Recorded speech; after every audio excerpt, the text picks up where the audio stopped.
responsible for the Bad Education movie. We have producer Ben Cavey, co-writer Freddie Syborn, and the stars Leighton Williams and Jack Whitehall.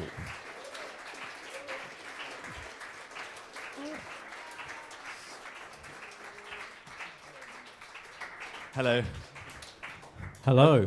Here we are. Q&A. Bad Education. It's exciting. So, Jack, let's go. Just remind people in case they don't know. Bad Education, the TV show, the creation of you and Freddie here, and you've both known each other, and Ben. But you two have known, and Lane. You two have known each other for like ever, haven't you? And kind of were friends at school, and kind of created Bad Education based partly on your experiences at school. Is that right, Freddie? Well, actually, it was Ben and Jack who created it. Because Ben is our sort of our lodestar, our hero, our mother figure. Yeah, right.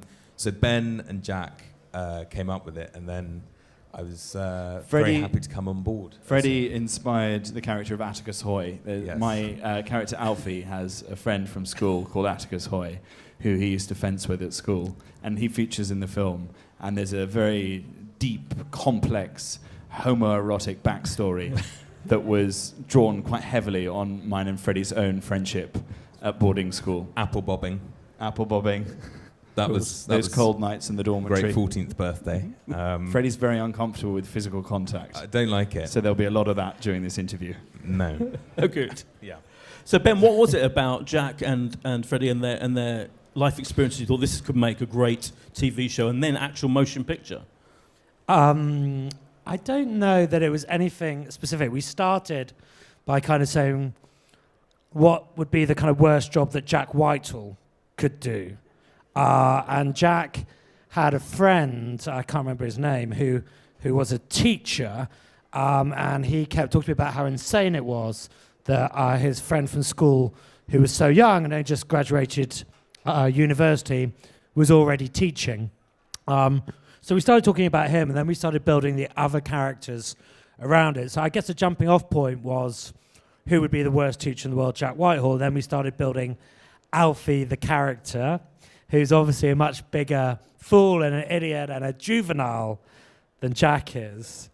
And then we started building the characters around Jack, and then Freddie came on board with lots of bizarre Marlborough-based stories and contributed very much to some of the standout characters, such as Pickwell. I don't know really what the inspiration was for that, because when I first started talking about her, she was quite a dull character, and then you two kind of transformed her into quite an event. So Ben's story of events, I'll go with that to a point. I do actually think I make a rather good teacher. Probably not history, but you'd I make think a better maybe teacher than you'd make a doctor. Well, yeah, definitely. I think I could teach something of an artistic inclination. I could be a good drama teacher. Not sure about we could that. do an improvised Star in all the scenario now. shows. No? Okay, maybe I wouldn't be a good teacher. But yeah, I mean, Alfie is quite You'd be a good close art to me. teacher. I'd be a good art teacher. You know, he's very good at drawing penises. He draws them all over set. I'm not sure Leaves how them much of that everywhere. goes on in schools, to be honest. You'd be a good penis art teacher. Yes, Penis-based art yes. teacher. And And also, I mean, when we started writing the characters and creating the characters, sometimes there is an actor that you have in mind, and then the character just writes itself, such as Mr. Leighton Williams, who brought so much to the role of Stephen. Me. I'm not like my character at all. Very, very shy and very butch. It's a transformation. When it came to the TV show became a huge phenomenon, and did it surprise you? Went off for 3 series on BBC. Did it surprise you, all of you, how it kind of soon it caught on? Now people kind of loved it, and it became a much cherished thing. And then the fact that so big, you're going to turn it into a movie. Yeah, I mean, it's great that it has lots of fans and lots of kind of young fans as well, and a very devoted fan base. I mean, it doesn't get as many viewers as, Mrs. Brown's Boys or Downton Abbey, but the fans of Bad Education seem like, they're very loyal to the show, and they really have stuck with it through this 3 series, and hopefully will enjoy the film as well. We were very conscious when we made it to make sure that it is a film that fans of the show and fans of the series will really, really like and really, really enjoy. But on the flip side of that, you need to make sure that it's a film that is accessible to people that haven't seen the series and don't know about it. So when we were writing it, right from the get-go, we made sure that we wrote a story that if you'd never seen Bad Education before, you could watch it for the first time and enjoy the film. And if you watch the series, you'd also enjoy it. Freddie, was that hard? Was it hard to write the film and make it a kind of thing that could live and exist in its own right? And also, of course, films have their own structure, don't they? And all of that. Was it harder than you thought, or did it? Yeah, I guess so. I guess we sort of we did a lot of work. We did a lot of work with Ben and with Jeremy Dyson and Dan Swimer, who are our script editors. And we spend a lot of time trying to structure a kind of plan of the action. I think, oddly, the ending came to us relatively easily. I mean, we always sort of, from relatively early on, had an idea of how we'd like it to end. And I guess the learning curve was more about how to begin the story, what to leave in, what to leave out. The temptation is always to put as much in as possible. And I think I definitely felt that we became more rigorous and we learned that less is more, I guess, trying to make it as streamlined as possible.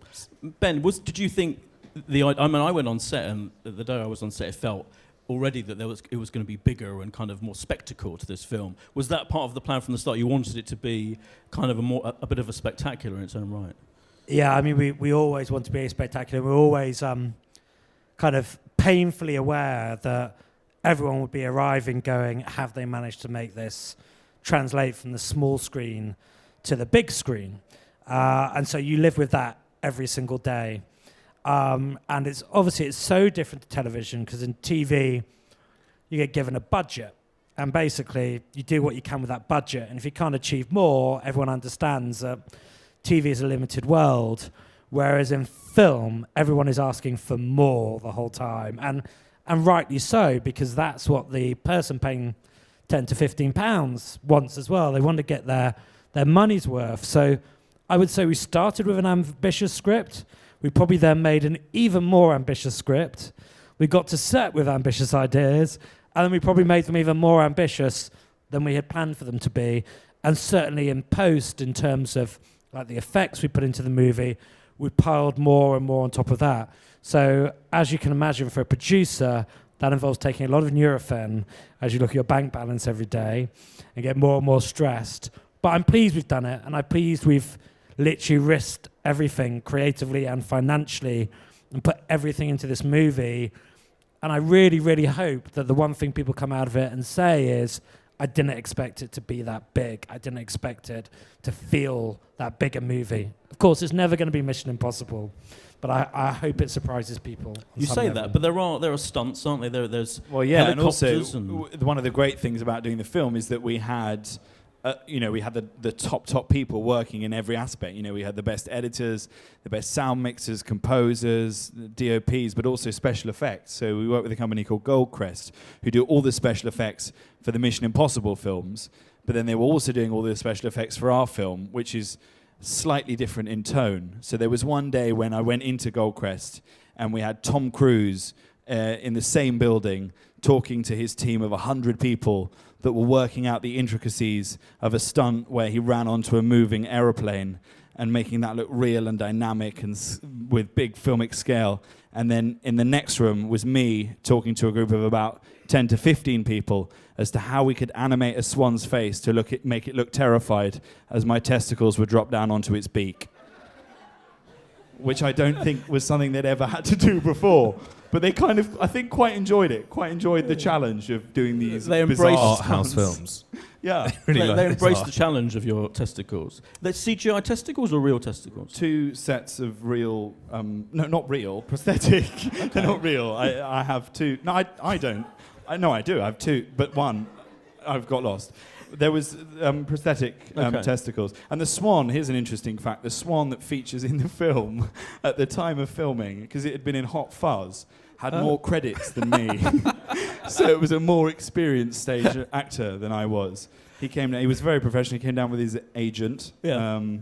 Well, it was less of an agent. It was more of a man that had his neck on a string, which agents don't tend to do. And it was a very professional swan. Oh, good. Very scary bits of film. Glad of that. Leighton, when you read the script, were you surprised at the scale of it? And did you and what happens to your character particularly? You know, were you Well- thrilled, delighted? What was your feeling? Yeah, well, I was absolutely thrilled. Obviously, I mean, been working on this show now for years. I feel like since I was actually a kid. Not now. I'm feeling 20. So like, it's amazing to like obviously grow and like I got it was like, it was full out. We had moments. It was I don't know. Like we've been said, it's bigger. Like it's explosions. I got to have a little boogie as well that you might be able to see. Like That's a wonderful sequence. yeah, I Your like. dance is Yeah. very, very good. It looks We fantastic. had visually. Stephen had to have his dancing moments. I think. Mm. It Of was a course. must. Yeah, I Do was you happy remember to when have. I, on set, had to try and demonstrate to you the move that I wanted? Don't yeah. do that face. I did it really well. Do you want to show No, them? I didn't. Honestly, anyone come on. wants to see it. Let's Show see us. it. No. Come on, it was- come on, let's it was see a Who wants to move. see? Who wants to see the move? Go on. This is bad peer This is pressure. what the No, Jack I was wanted trying to tell me to do. Oh no, Later, you have to do it properly. this after. won't go out. I'll show you after anywhere, will it? Jack. It was just that one where you're like that on the. Oh, I nearly pulled something. Exactly. There. Careful. You know And the that's one where what you I arch thought. the back. Arch the back. That's a move, you know, where you sort of thrust towards It the looks floor. like you're having a fit. Okay, fine. I won't dance again. I've I actually think he done my means back. twerking. I think he just means That's- like a little. yeah, that's the Come on, one. later. pop. Show us how it's done. Show me how it's done. Just a little. That's what I meant. Oh, yeah. Hey! Yeah. But yeah, not quite. Oh, so there's a set piece twerking sequence. Yeah, but effectively. Jack just didn't quite. No, Yeah. Yeah, get it. Yeah. my hips very much do lie. Yeah. We should say Sarah Soleimani, who's your kind of romantic lead, who has been throughout the series. Miss Gulliver can't be here tonight, but the first clip we're going to show from the film involves you and her. What stage in your relationship are you? With We're happy, and she's worried that I'm going off to Cornwall. The previous year on the school trip, in story terms, I've been spiked by Mitchell, so she's worried about me getting spiked again. Let's have a look at a clip, exclusive clip, I believe, from the Bad Education movie. So we should say that the plot, if you like, the key plot is that you go on a big trip with the pupils to Cornwall, is that right? And you somehow get involved in kind of fundamentalist Cornish people. Is that vaguely what happens? Fred, do you want to take this one? Yeah, I'll take this one. I'll take the bullet. Sorry. Yeah, so there is a group of Cornish gentlemen associated with the Cornish separatist movement, which is basically about Cornwall wanting to be its own country. Who knows? Maybe that would be a good thing or a bad thing. The one thing I know is you won't get a balanced view on that necessarily from the film. I don't think we go too much into the pros and cons. It's just a leaping off point. And we we thought it'd be funny to see the kids and Alfie getting embroiled in this uprising, which would be exciting. I think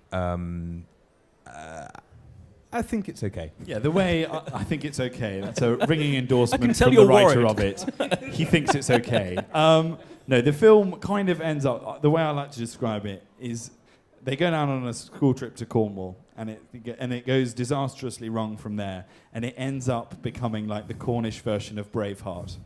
That is how, with me as the Cornish William Wallace, which would technically make me Mel Gibson, which I don't know whether I'm happy about. So maybe scrap the last bit. And when I saw you're also wearing a kind of Bruce Willis style vest. So there's a bit of Die Hard in there as well, isn't there? Yes, we really borrow quite heavily from the action movie genre, and it is basically an action film set in Cornwall. That's one of the things that we wanted to do, and there's a lot of nods to films that I love, like Predator and Die Hard. The vest is very Bruce Willis, and I have to say that was my decision to wear the vest. I was like, yeah, it'd be great. Alfie could wear the torn vest for the final act of the film, and I'll look like an action hero. And then I caught a glimpse of myself in the mirror and saw my arms, which don't really suit a vest particularly well. So decided to pop on a little shirt at the last minute, because when the sun's out, the guns very much should not be out when it comes to me. You could have buffed up for it, knowing Yeah, I mean, that's the other option, is I could have gone to the gym. Yeah. But I am lazy. Okay, I see. Leighton, is there a spectacular? Do you get involved in the spectacle? Do you get to do any stunts or anything like that? Well, there's lots of like, I thought I was doing stunts, rock climbing and running around, on the beach. It was enough for me. I think I fell over on like our first take. However, I was probably just being dramatic. No, not Yeah, stunts. I mean, you definitely were, because the segment of the film you're talking about is literally Yeah, I've you got to walking run. across a beach. That No, is not a run- stunt. No, Rock climbing. dramatically running, but I wanted to give you that. It You were was like- running on You walked sand. over a It rock could pool. not. Basically, it was the last movie of this scene, but I hadn't fully like got into my character yet because obviously it's first day, and I was like, do you know what? Just gonna go full out. Got into So- your character. Yeah. As you do, method and all. So I was like, right, let's just lift it. I'm gonna go full out, like, oh my god, it's the movie, like yes, and I was on the floor. Jack, you said when that you were worried about, that you didn't want to make it too big, your performance, because this is going to be on the big screen, and you're going to tone it down a bit. Did you feel Leighton was going to tone it down as well? Did you have a, across the board directive? No, I would be very upset if Leighton ever toned it down. That would be a tragedy. Yeah. And Leighton is hilarious in the film, and some of my funniest moments are simply Leighton's reaction shots. You can cut to Leighton at any point, and he'll make you laugh. He's a very talented man. Leighton As- actually does. I mean, often for me, the funniest bits, the stuff we haven't written, is just Leighton's reactions. Yeah, The random smell the fart shrieks acting. Have you heard of smell the fart acting? No, actually. You react like you've smelt a fart. There, that's it. Wonderful. Thank you for proving the point there, Leighton.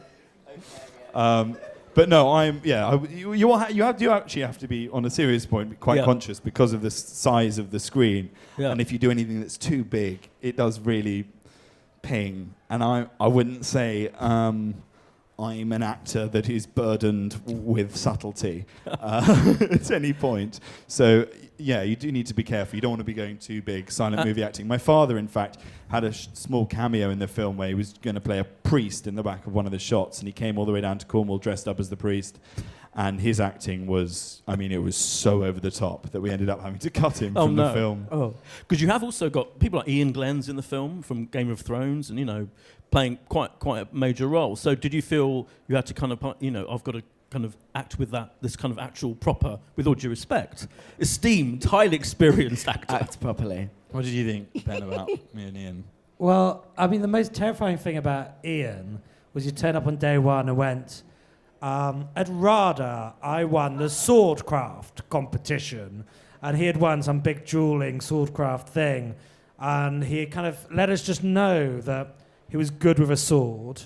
Then we got some Game of Thrones stories, and then from day one was, when can I start rehearsing this sword fight with Jack? Because there's a huge sword fight at the end of the movie. Well, the movie it- ends with a big sword fight between me and Ian Glenn from Game of And Thrones. just to clarify, it was always in the movie, but it wasn't as huge as perhaps what it became. It was Oh, a yeah. small fight. Because Ian became very focused on making it a big moment for his character and the film. And Jack got on board, but it was quite hysterical to look over to the corner of the set and see the star of Game of Thrones kind of hacking at Jack as he Yeah. tried to kind of back slowly away from him. So the swordcraft side of it and the experience he had was pretty amazing. But the other thing that astonished me with him was like his Cornish accent. He just turned up. He had just prepped it all. He had Oh, wow. got someone to record it. He had learned it all. Every single line, he was word perfect. on. Well, I believe we've got a clip. So we've got a clip now of where we can see you and Ian Oh, together. yes, the Cornish accent, which Yeah. is a tricky one to master.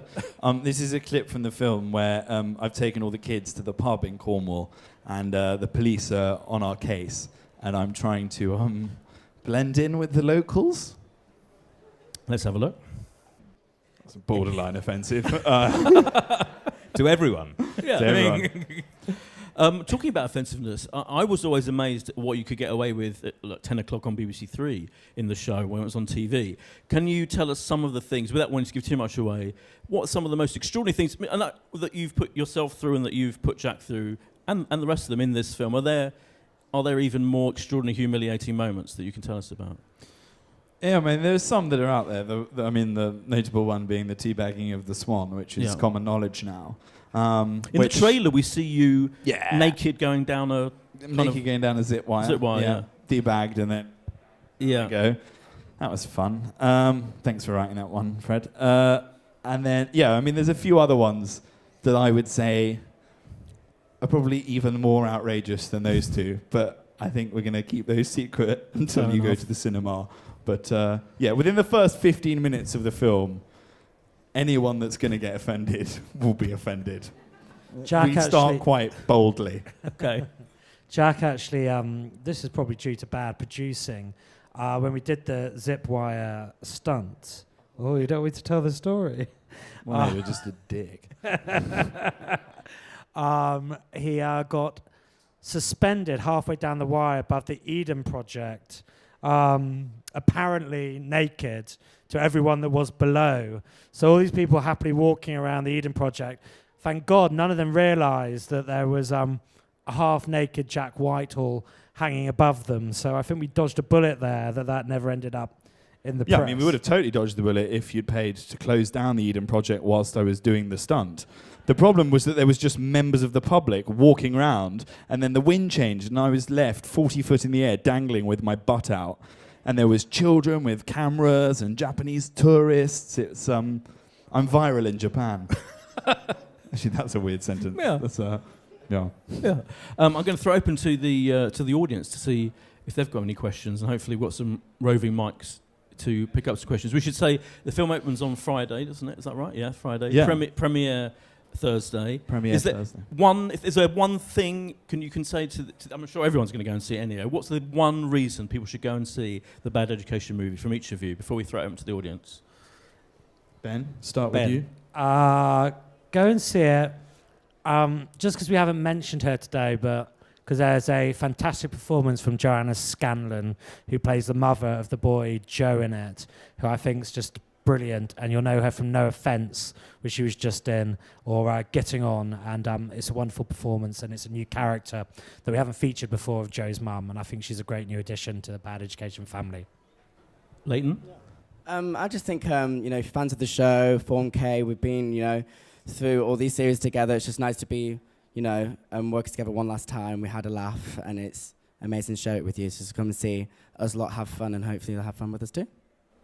I'd say go and see it to see Leighton's fabulous dance routine, which I will take part of the credit for, as you heard earlier, was partly choreographed by myself. I play a badger in, I would say, roughly 3 seconds of footage in one scene. It's maybe a generation defining All performance. So keep your eyes peeled for that.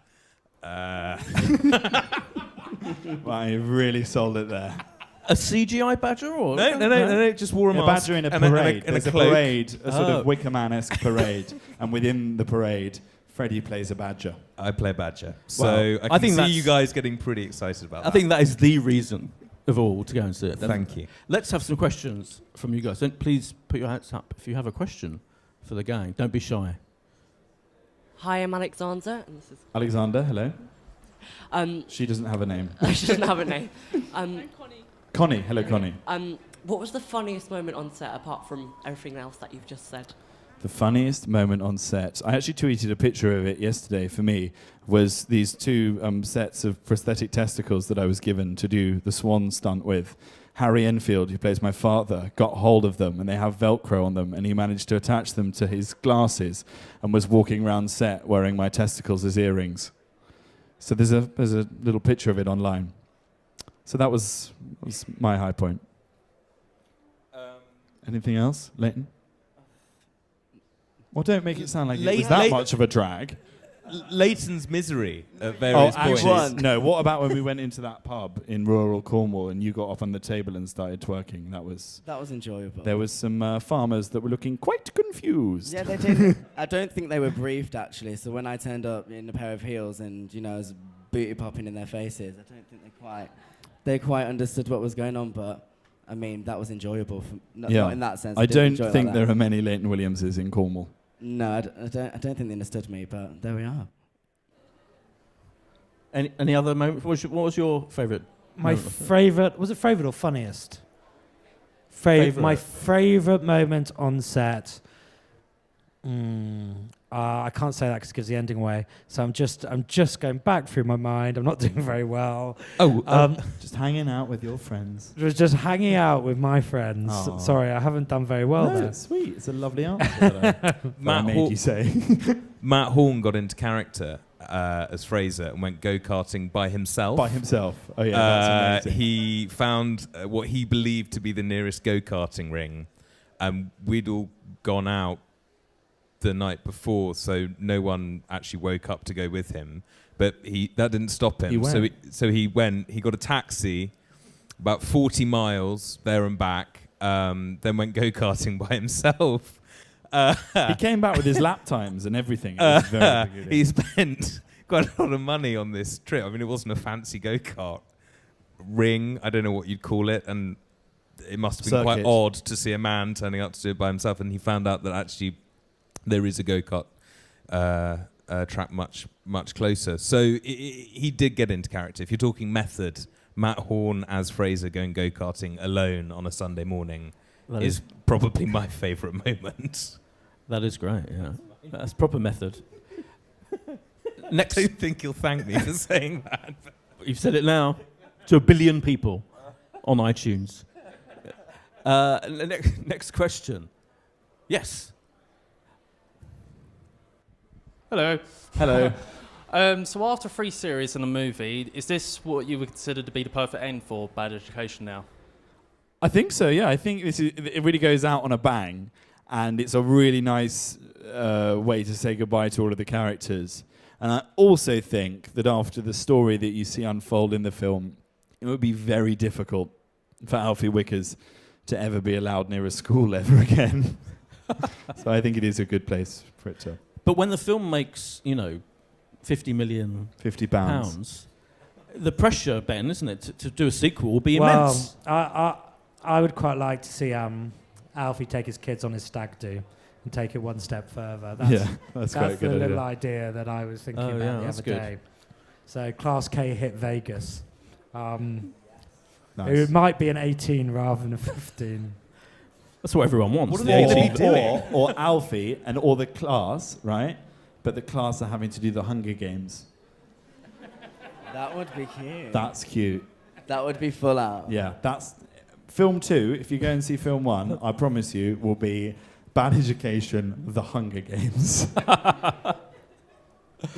That sounds great. Next question.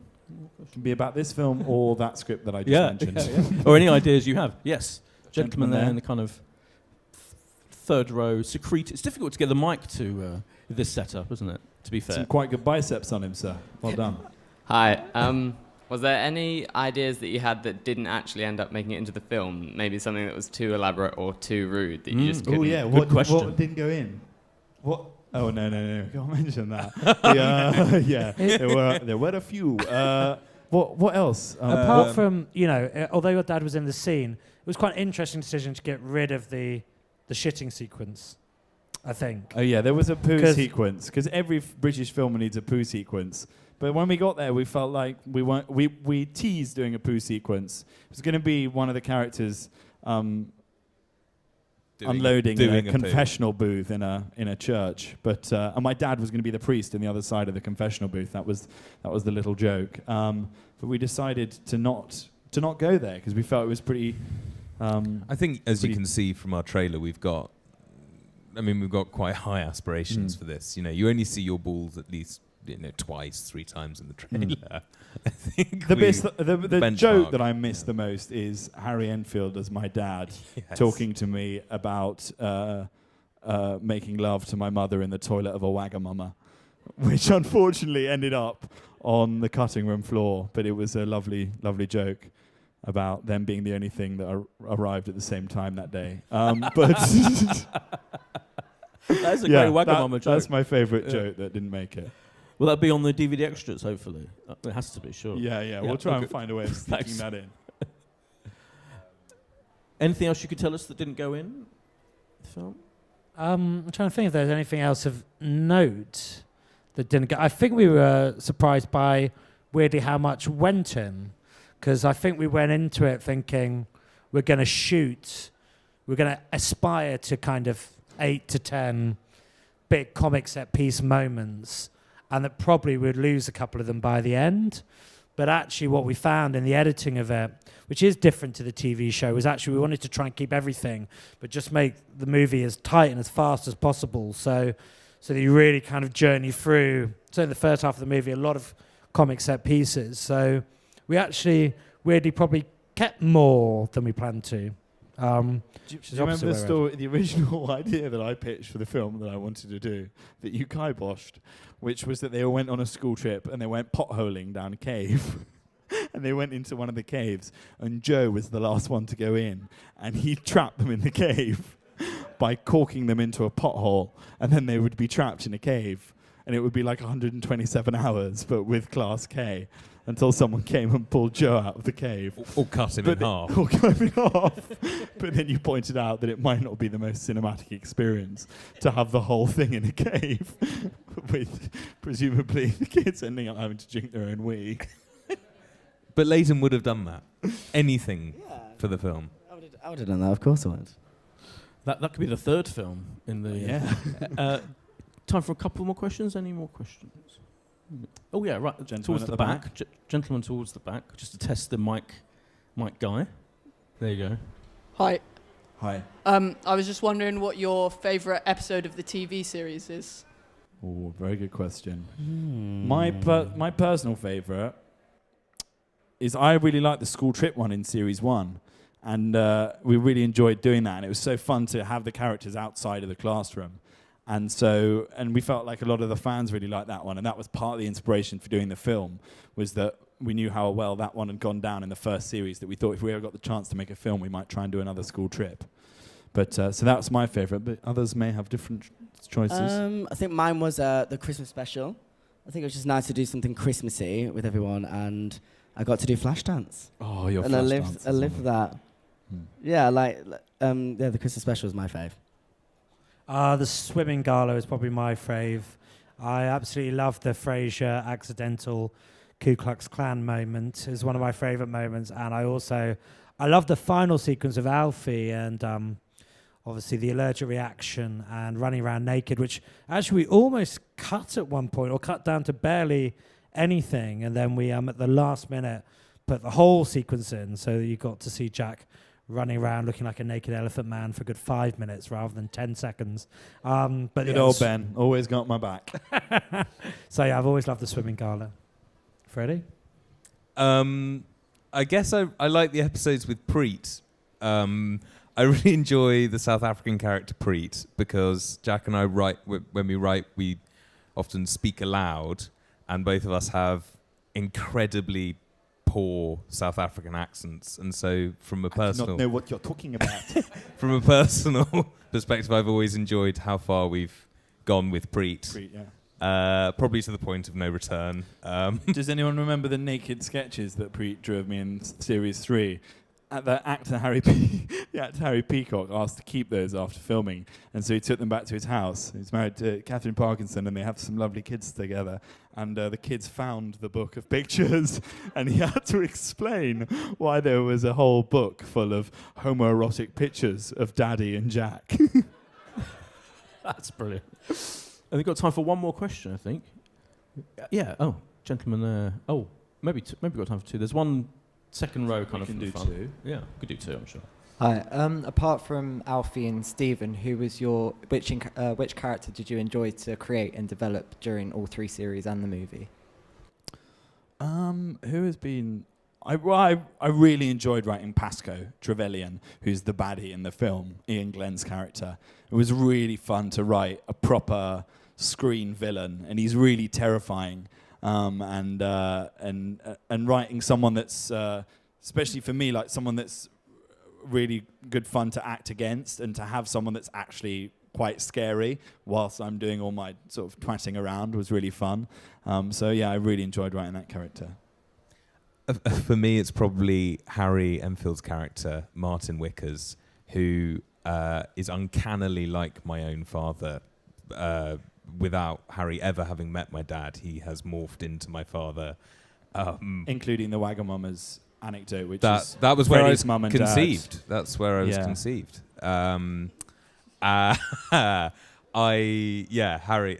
Working with Harry Enfield is huge for us because we grew up watching Harry's sketch show, and that's amazing to me. So yeah. And he's in the film as well, of course. He's in the film. He's so funny in the film. And there was one more question, I think, wasn't there? Was there? Oh, maybe not. We can No. Perfect. Well, in that case, let me just thank you all for coming, and to thank the panel, Leighton, Freddie, Ben, and Jack. And the Bad Education movie opens on Friday. Cinemas everywhere.